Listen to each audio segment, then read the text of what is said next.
Everyone, আজকের video starting আমি এখন করছি। আজকে ভিডিওতে কি কি করলাম কি না করলাম সব কিছু শেয়ার করেছি তোমাদের সাথে, তো দেখতে থাকো আমার ভিডিও। বাউশ মাছগুলো আমি সাতলাতে বসিয়ে দিলাম আর সঙ্গে মাংসের জন্য প্রিপারেশন করছি। ইভেন আমি রেডি করে কুকারে বসিয়েও দিলাম।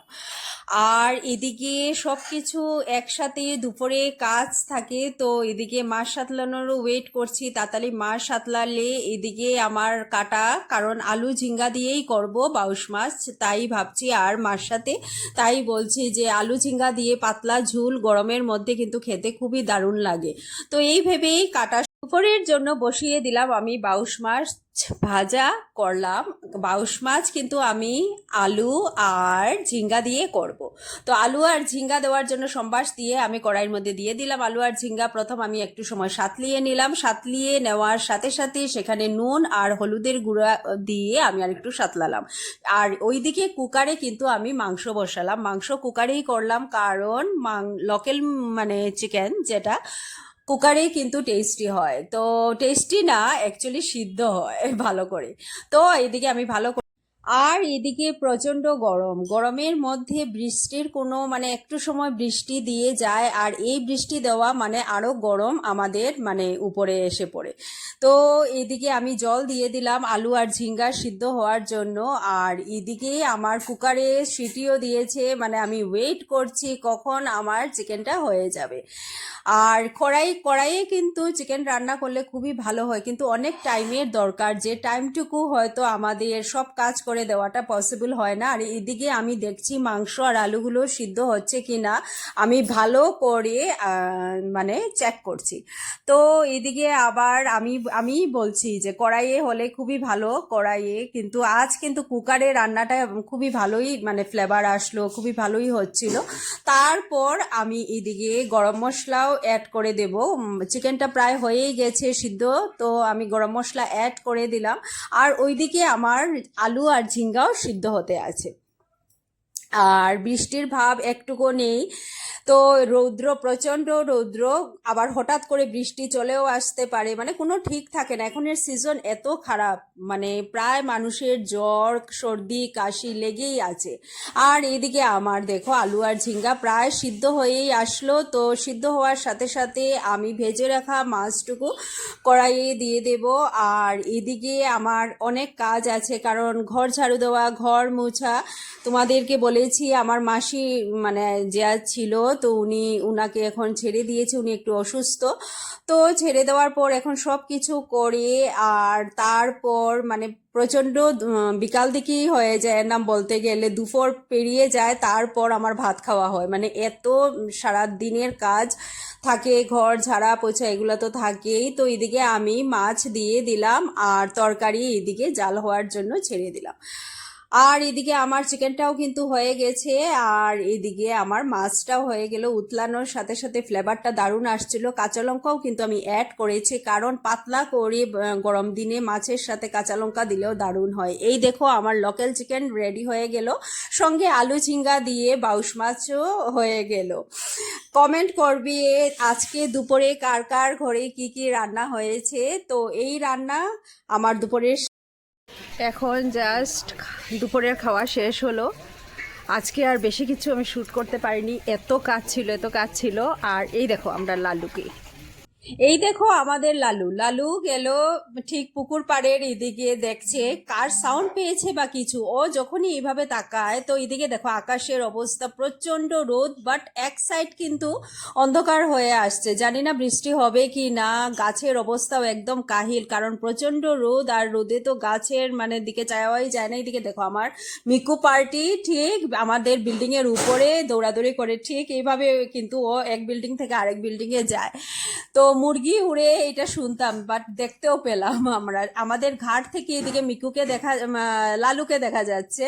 তো আমাদের ডগিটা এদিকে কারোর সাউন্ড পেয়েছে ঠিক কলা গাছের ওই পারে আরেক বাসার এরিয়া। তো শিওর না হলে এইভাবে তাকাচ্ছে, দেখো একদম মানে শান্ত হয়ে এক দৃষ্টিতে তাকিয়ে আছে। তো আমিও খুঁজছি মানুষটা মানুষ নাকি না অন্য কিছু, না মাছ না কি দেখছে, বা কোনো জন্তুও দেখতে পারে। তো আমি একটু খেয়ালই করছি। আর এই দেখো আমাদের এইটা হলো গিয়ে কারি পাত্তা, হ্যাঁ কারি পাত্তা। তো আমার হাজব্যান্ড লাগিয়েছিল, এমনি লাগিয়েছে, বাট কিরকম কিরকম করে সুন্দরই উঠে গেছে। আর এই দেখো আমাদের ছোট আম গাছ, তো আম গাছটা বড় হলে বোঝা যাবে কেমন আম ধরে। আর এই সাইডে আরেকটা বড় গাছ, এই আম গাছটা কিন্তু আমাদের কাকুর দের সাইডেই পড়ে গাছটা, ভীষণ ভীষণ বড়। আর তো এই আমি কাপড়গুলো নিয়ে এসেছি। আর এই দেখো গেঞ্জিটা এখনো মানে ভিজাই লাগছে, কারণ এক সাইড কিন্তু কালো হয়ে আসছে, মনে হচ্ছে যে বৃষ্টি হতেই পারে। আর হয়তো আমি খেয়াল করব না, মানে যেতে যেতে উঠানের দিকে ভিজেই যাবে। তো আমি কাপড়গুলো এনে এখন রেডি করলাম। সারা দিন সকাল থেকে একদম সময় পাইনি। রান্না শ্যুট করার পর আমি যে ঘর মুছলাম বা স্নান করে ঠাকুর দিলাম, মানে কিচ্ছু আমি আর শ্যুট করার একদমই সময় মানে হয়ে ওঠেনি। কিন্তু এখন থেকে দেখি কতটুকু আমি শ্যুট করতে পারি। এদিকে মা বললো ফ্যানটা একটু অফ করার জন্য, কারণ টেবিল ফ্যান দিয়ে আছে। তো আমি এদিকে আসার পর আমার চোখে পড়লো কলা। এই দেখো কলা জমে জমে মানে নষ্ট হয়, অনেকজনই খায় না কলা। আমি খেয়ে খেয়ে মানে না পারতে বহু সময় শেষ করি। তো তারপর আমি সুইচ অফ করে দিই, কারণ এদিকে ফ্যান, টেবিল ফ্যান আর লাইটটাও এদিকে জ্বলছিল। আর এই দেখো কাবেরী দিক থেকে আমাকে দিদি বলে ডাকলো, আমাদের লাগাবাড়িতেই থাকে। তো ওর সাথে কত সময় কথা বললাম। ওর মেয়েটা খেতে একদম চায় না, এইটাই বলছিল। অনেকভাবে খাওয়াই, যেভাবেই খেতে চায় ওইভাবেই চেষ্টা করি, কিন্তু খেতে একদমই চায় না। তো ওইটাই কথা বলছি। আর এদিকে দেখো সন্ধ্যা হয়ে মানে গেল, সন্ধ্যা দিয়ে আমি চা বসিয়ে দিলাম, আর এদিকে দুধও বসিয়ে দিলাম, কারণ দুধটা জাল দিতেই হয়। তো সন্ধ্যার সময় আমি দুধ জাল দিই, দুধ দুপুরে দিয়ে যায়, আমি সঙ্গে সঙ্গে কিন্তু জাল দিই না, সন্ধ্যার সময়ই দিই। একসাথে চা করব, আর চায়ের সাথে আমার চা তো তেজপাতা টাতা দিয়ে টেস্টি হতে হবে। আর এই দেখো এইটা লোকে সবচেয়ে বড় আমার মানে মাথার ব্যথা। আমি কিন্তু আনারস একদম ভালোবাসি না, কিন্তু আমার হাজব্যান্ড প্রায়ই আনারস নিয়ে আসে। তো আনারস নিয়ে আমি ঝগড়া করলাম, কারণ নষ্ট হয়, সবে তো খায় না। ও একটু খেলে খায়, মেয়ে একটু এক দুই টুকরা খায়, আর বাকি অন্যকে দিয়ে দেয়, না হলে এইভাবেই হচ্ছে। তো এইটা নিয়ে একটু সন্ধ্যার পরে চা করলাম, চাটা করে এদিকে ও নিয়ে আসলো আনারসের তো যা শুনলেই অবস্থা। তো তারপর এই দেখো এই র্যাকটা আমার গুছোতে হবে, মানে যতবার আমি এই র্যাকটা গুছাই এতবার এই র্যাকটা নষ্ট করা হয়। তো ইন্টেনশনালিও হয় নাকি এটা আমি বলতে পারি না, বাট এটা হয়, মানে এটা আমারই গুছাতে হয় বারবার। আর এদিকে মেয়েও আসছে, এখন মেয়েকে একটু হেল্প করব নোটস উঠাতে। ওর অ্যাকচুয়ালি নোটস, এদিকে টিউশন, এদিকে স্কুল, প্রচুর পড়া জমে গেছে। এদিকে হাফ ইয়ারলি ইগনোর করবে। আমার ঘর রাস্তার উপরে, আর সাউন্ড খুব বেশি আসে, যার জন্য আমি র ভিডিও করা আমার পক্ষে সহজ মানে পসিবল হয়ে ওঠে না। কিন্তু আমার কিন্তু সত্যি কথা বলি, আমার র ভিডিও ভীষণ ভালো লাগে। র ভিডিওর থেকে মানে ভালো ভিডিও আমার মনে হয় না আর কিছু হতে পারে। তো আচ্ছা কোনো সময় ঠিক আছে ব্যাকগ্রাউন্ড মানে ভয়েস ওভার দিয়ে করা, বাট র ভিডিওটা আমার মতে বেস্ট ভিডিও হয়। তো আচ্ছা বলি, ও মানে ওর কিছু নোটস আছে আমার উঠাতে হবে, কারণ একসাথে অত কিছু করে ওর নিজে পড়া শেখা হচ্ছে না। আর এদিকে হাফ ইয়ারলি এক্সামও এসে যাচ্ছে।